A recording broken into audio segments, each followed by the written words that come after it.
नमस्कार, बहुत स्वागत है आपका। मैं हूं आपके साथ सुमित शर्मा। रायपुर से खबर है, जहां पर सीएम हाउस पर विधायक दल की बैठक होगी।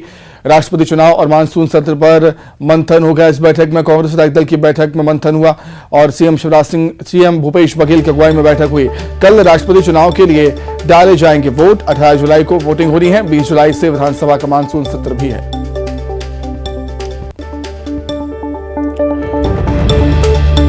रायपुर से बड़ी खबर, सीएम आवास पर विधायक दल की बैठक। राष्ट्रपति चुनाव और मानसून सत्र पर बैठक में मंथन। कांग्रेस विधायक दल की बैठक में मंथन हो रहा है। सीएम भूपेश बघेल की अगुवाई में बैठक हो रही है।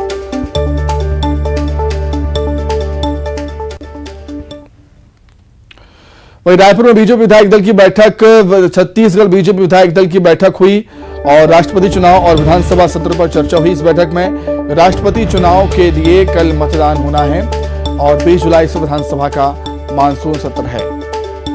तो राष्ट्रपति के चुनाव और विधानसभा के सत्र को लेकर बीजेपी विधायक दल की बैठक भी रायपुर में हुई। अधिक जानकारी के लिए हम बातचीत करेंगे। संवाददाता देवव्रत भगत जुड़े हैं फोन लाइन पर। देवव्रत, क्या कुछ जानकारी बैठक को लेकर?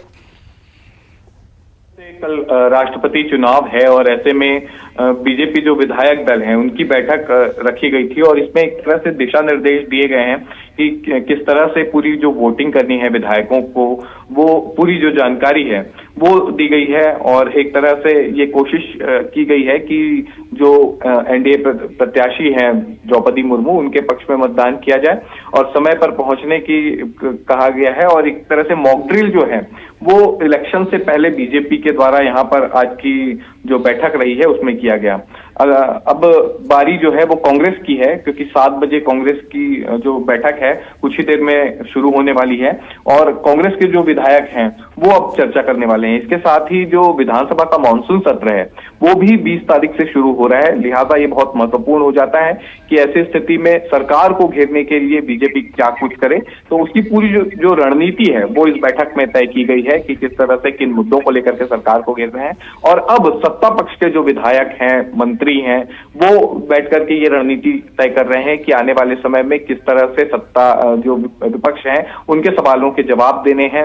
मुख्यमंत्री द्वारा जो है वो सारे निर्देश दिए जा रहे हैं। इसके अलावा मोहन मरकाम भी बैठक में मौजूद रहेंगे। उनके जरिए भी पूरी जो जानकारी है वो विधायकों को दी जा रही कि जितने भी मंत्री हैं वो सारे सवालों को लेकर के तैयार रहें और जो सवाल पूछे जा रहे हैं विपक्ष की तरफ से उसका पूरा माकूल जवाब जो है वो मंत्री तैयार करके रखें। तो कुल मिलाकर के दोनों ही पक्षों ने तैयारी कर ली है और कल राष्ट्रपति चुनाव है और चुनाव के बाद 20 तारीख से विधानसभा का मानसून सत्र भी शुरू हो रहा है। तो इस दौरान दोनों ही सत्ता पक्ष और विपक्ष दोनों के ही तीखे तेवर यहाँ पर देखे जा सकते हैं। जी ठीक है देवव्रत, बहुत धन्यवाद आपके जुड़ने के लिए। बात करेंगे आफत की बारिश की। छत्तीसगढ़ के कई जिलों में बारिश का दौर लगातार जारी है। नारायणपुर में बारिश की वजह से नदी नाले उफान पर हैं। सड़क पर बाढ़ का पानी होने की वजह से जिला मुख्यालय से अबूझमाल का संपर्क टूट गया। वहीं धमतरी में बारिश की वजह से नदी नाले उफान पर। धमतरी के अर्जुनी थाने में एक बार फिर से पानी भर गया बारिश का। वहीं कवर्धा में बारिश की वजह से पुलिया बह गई, जिसकी वजह से वाहनों की आवाजाही प्रभावित हुई। वहीं कोंडागांव में भारी बारिश की वजह से जलभराव के हालात हो गए। हर तरफ बस पानी ही पानी नजर आ रहा है। सुकमा की बात करें, सुकमा में बाढ़ के पानी से कुछ लोगों का रेस्क्यू किया गया, उन्हें बाहर निकाला गया, सुरक्षित स्थानों पर पहुंचाया गया।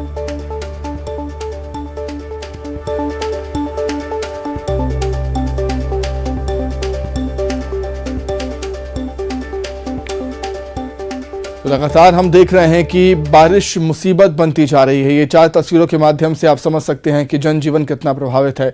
कांकेर में आप देख सकते हैं आवागमन बाधित हो गया। वहां पर जो जिस तरीके से तेज बारिश हो रही है उसकी वजह से जो पहाड़ टूटे हैं, चट्टान टूटी है उस वजह से, और तेज बहाव से सड़क कट गई है। कोंडागांव में उससे भी आवागमन बाधित हुआ है। राजनाथ गाँव में और बीमार लोगों को पहुँचाने के लिए एम्बुलेंस नहीं मिल पा रही, क्योंकि एम्बुलेंस वहां तक पहुंच ही नहीं पा रही है। बाढ़ के ऐसे हालात है, पुल पुलियों के ऊपर से पानी बह रहा है। और कवर्धा में भी देखिए किस तरीके से सड़क टूट गई है भारी बारिश के चलते। तो भारी बारिश के चलते लोगों की परेशानी इन 4 तस्वीरों में देखिए आप।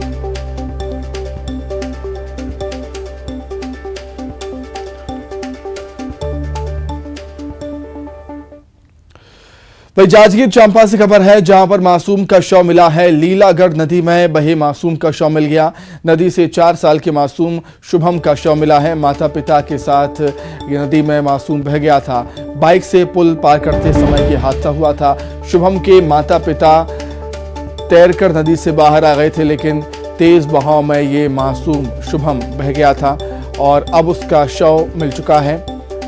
मुलमुला थाना क्षेत्र के मानपुर के पास ये हादसा हुआ था। एसडीआरएफ की टीम ने लीलागढ़ नदी से शुभम के शव को निकाला।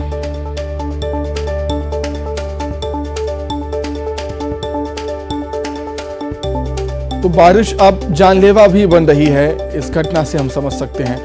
अधिक जानकारी के लिए हम बातचीत करेंगे। संवाददाता रोहित जुड़ गए हैं फोन पर।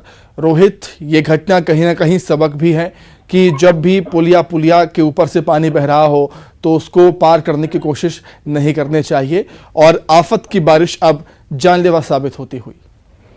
निश्चित तौर पर सुमित, जांजगीर चांपा के लीलागढ़ नदी में जिस तरीके से ये घटना हुई और दंपत्ति जो है नदी में गिर गए थे और उनका एक 4 साल का मासूम है वो डूब गया था। हालांकि पति पत्नी दोनों तो सुरक्षित निकल गए थे, लेकिन जो 4 साल का मासूम था शुभम, उसे कल से ही जो है ग्रामीण तलाश कर रहे थे।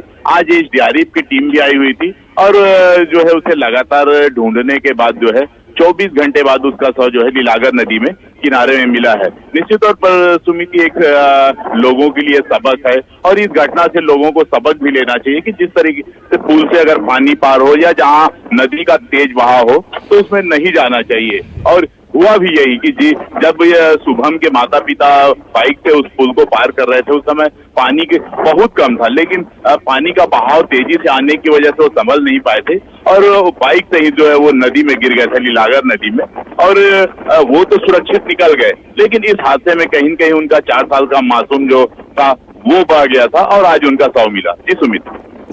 ठीक है रोहित, बहुत धन्यवाद आपको जुड़ने के लिए, तमाम बातचीत के लिए। तो वहीं बारिश की वजह से धमतरी और मोंगरा बैराज में पानी की आवक बढ़ गई। पानी का जलस्तर बढ़ गया है, जिसकी वजह से धमतरी के गंगरेल बांध के 14 गेट खोले गए हैं, जिससे 10,000 क्यूसेक पानी छोड़ा गया। वहीं राजनाथ गांव के मोंगरा बैराज से भी 4,000 क्यूसेक पानी छोड़ा गया। ये देखिए तस्वीरें आप देख सकते हैं किस तरीके से छत्तीसगढ़ के जो अधिकतर डैम है वो पानी से लबालब हो चुके हैं, और यही वजह है कि डैम के अधिकतर गेटों को खोलना पड़ रहा है।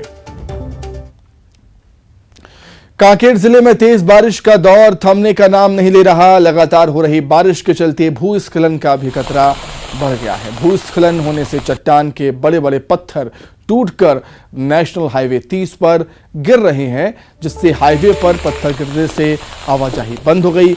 आवाजाही बंद होने से आवागमन भी प्रभावित हुआ है।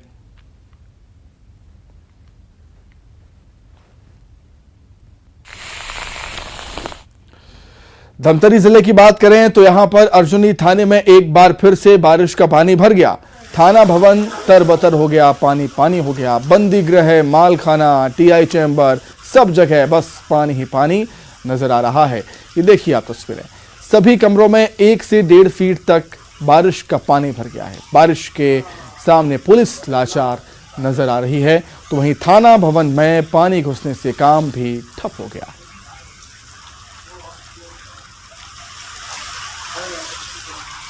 बोलो, उसमें नॉर्मल बात चलत रहे बोले। सूरजपुर में एससीसीएल जरही के श्रमिक कॉलोनी के एक मकान में संदिग्ध परिस्थितियों में आग लग गई और इसमें एक महिला और उसके 2 बच्चों की मौत हो गई। एससीसीएल खदान में कार्यरत संजीव कुमार नाइट शिफ्ट की ड्यूटी में काम करने गया था, जहां मकान के बाहर ताला लगा हुआ था, वहीं घर के अंदर उसकी पत्नी और 2 बच्चे मौजूद थे। रात को पड़ोसियों ने घर से धुआं निकलते देखा, जिसके बाद पड़ोसियों ने घर का ताला तोड़कर अंदर घुसे और बेडरूम में पूरी तरीके से आग को बुझाया, जिसके बाद गंभीर हालत में तीनों को अंबिकापुर भेजा गया, जहां देर रात को बुरी तरह से झुलसी महिला की मौत हो गई।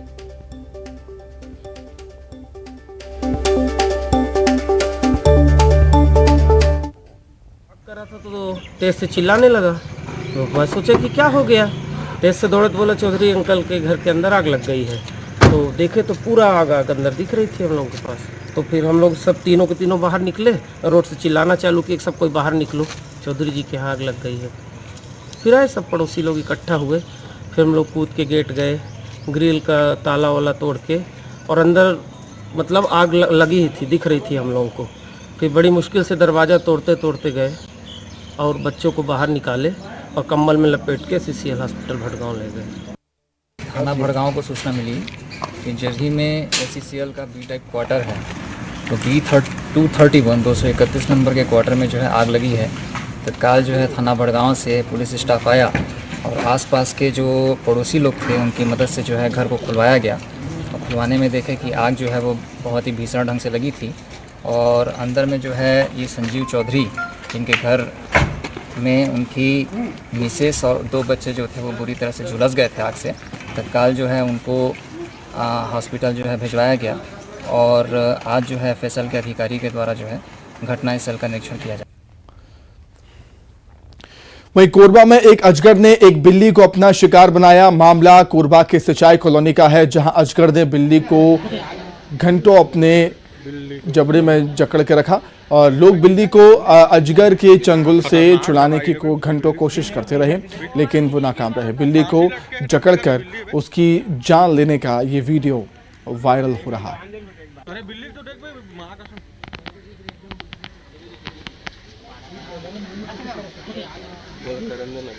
बिल्ली को अबे जिंदा है बिल्ली खतरनाक दवाई है उसको। बिल्ली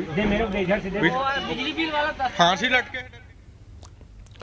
रायगढ़ के धर्मजयगढ़ इलाके में हाथियों का उत्पात जारी है। हाथियों के दल ने कई घरों को नुकसान पहुंचाया। गौरतलब है कि धर्मजयगढ़ इलाके में 15 हाथियों का दल घूम रहा है और इस दौरान 12 से ज्यादा घरों में तोड़फोड़ और नुकसान पहुंचाने के मामले सामने आए हैं। धर्मजयगढ़ के तिलई बेवरा और टेडसा सेमर सबसे ज्यादा प्रभावित इलाके हैं।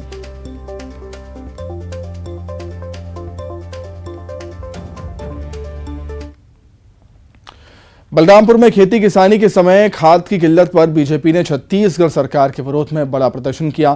प्रदेश के पूर्व गृह मंत्री राम सेवक पैकरा के नेतृत्व में सैकड़ों बीजेपी ने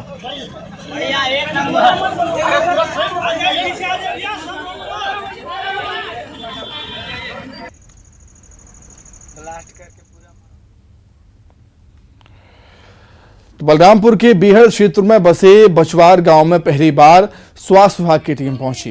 टीम को अपने पास पाकर ग्रामीणों के चेहरे खिल गए, चेहरों पर खुशी दिखी। दरअसल इस गांव तक सिर्फ जंगलों, पहाड़ों और नदी को पार कर पहुंचा जा सकता है और बचवार गांव नगेसिया और कोडाकू समुदाय के लोग यहां पर रहते हैं। कल सजेगा न्यूज 18 का सबसे बड़ा मंच राइजिंग छत्तीसगढ़, जहां बात होगी प्रदेश की, बात होगी राजनीति की। आपके सवाल होंगे और चर्चा करेंगे आपकी उम्मीदों की। राइजिंग छत्तीसगढ़ के मंच पर होंगे पक्ष और विपक्ष एक साथ। हर क्षेत्र के दिग्गज हस्तियां एक साथ मौजूद होंगी। राजनीति से परे राज्य हित पर होगा मंथन। सूबे के भविष्य के साथ वर्तमान की बात भी होगी। तय करेंगे राइजिंग छत्तीसगढ़ का एजेंडा।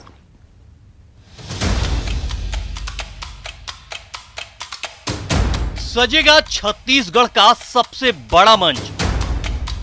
सबसे बड़े मंच पर जुटेंगे सबसे बड़े दिग्गज, जहां होगी नवा छत्तीसगढ़ गढ़ने की बात।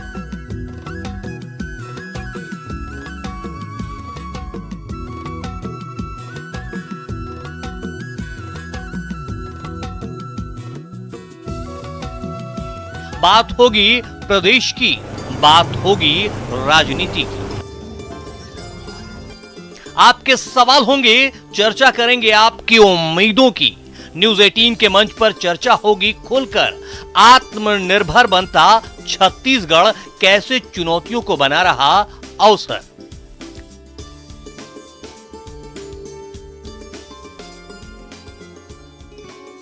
इस मंच पर विपक्ष की तरफ से होंगी बड़ी हस्तियां।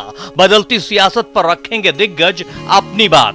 न्यूज 18 नेटवर्क का सबसे बड़ा मंच, जहां होंगे पक्ष और विपक्ष एक साथ। हर क्षेत्र की दिग्गज हस्तियां भी होंगी शामिल। शिक्षा, स्वास्थ्य और सुरक्षा से जुड़े मुद्दों पर होगी बात।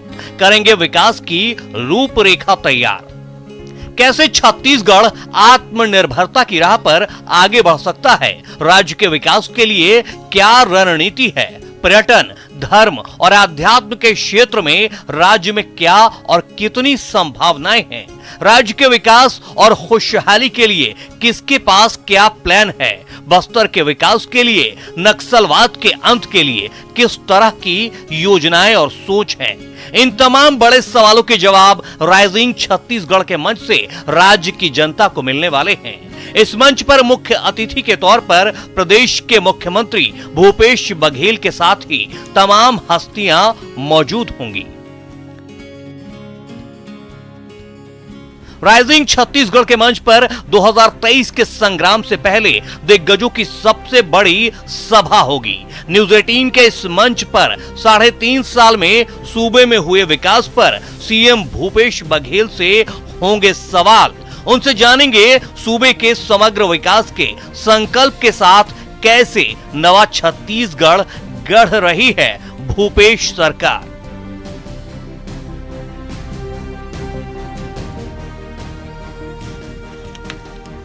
इस मंच पर सत्ता पक्ष और विपक्ष भी होगा। 36 का आंकड़ा में बात होगी अमरजीत भगत और बृजमोहन अग्रवाल से। दिग्गज नेता और उनके कैबिनेट मंत्री मोहम्मद अकबर के साथ बात होगी सूबे के विकास के उनके प्लान पर। राइजिंग छत्तीसगढ़ के मंच पर आदिवासी संस्कृति का सुरीला राग भी होगा। बात धर्म पर भी होगी। पूछेंगे सियासत में धर्म कितना जरूरी, बीजेपी के धर्म बड़े गरम आखिर क्यों, बताएंगे बीजेपी के प्रदेश अध्यक्ष धर्मलाल कौशिक। राइजिंग छत्तीसगढ़ के मंच पर सूबे के भविष्य के साथ वर्तमान की बात भी होगी। कितना स्मार्ट हुआ छत्तीसगढ़, ये बताएंगे मंत्री प्रेमसाय सिंह टेकाम और शिव डहरिया। चर्चा सिर्फ सियासत की नहीं होगी, दिखेगी संस्कृति और संगीत की झलक भी। बचपन का प्यार फेम सहदेव दिर्दो छेड़ेंगे मधुर तान। महासंग्राम 2023 से पहले छत्तीसगढ़ का सबसे बड़ा सियासी मंच है राइजिंग छत्तीसगढ़।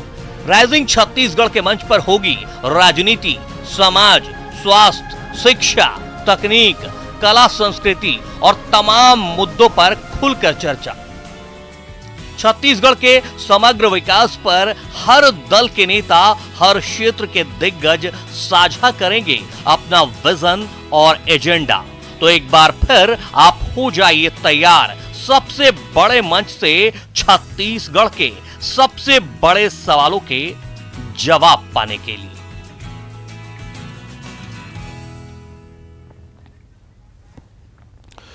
तो इसी के साथ ही फिलहाल इस बुलेटिन में इतना ही। खबरें लगातार जारी है। नमस्कार।